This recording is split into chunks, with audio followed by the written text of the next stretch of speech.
Hey everyone, today we're talking about who we're imitating. They said, our ancestry isn't in question. Our only father is God.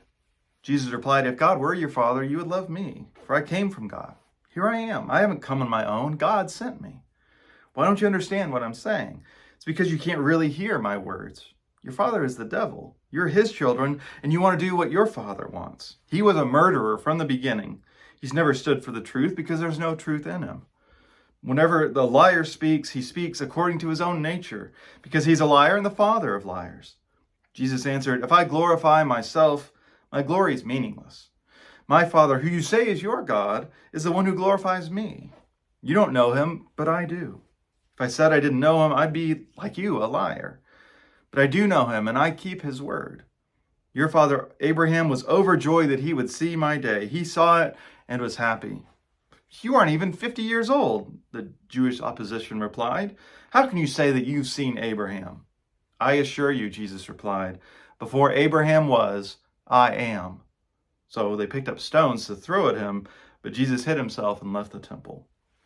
All right, so first we have to address the anti-Semitism that sometimes comes through in this text, because passages like this have been used to justify such horrible atrocities and are still used, unfortunately. So we have to keep talking about this. Now, again, this is a debate between different Jewish groups about the Jewish Messiah. Jesus is part of this group in this conversation. So at the time, it's a us conversation, not a them conversation. And so it's absolutely off base and wrong to read that children of the devil statement is referring to that entire ethnic group. God is the father of all, in the sense that there is only one creator, there is only one source of life, and nobody comes from anywhere else. I think really the question is about who are we acting like? Who are we imitating? The one who gives life or the one who takes life away?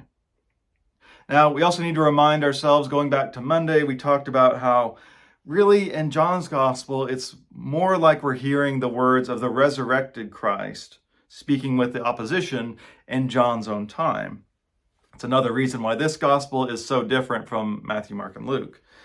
And when Christ talks about being glorified, that's usually a reference to the death and the resurrection. Right? This is the unique event that points to Jesus being not only the Christ, but also the Word of God in the flesh. And so we don't want to underestimate how big of a claim that is for Jewish audiences at the time.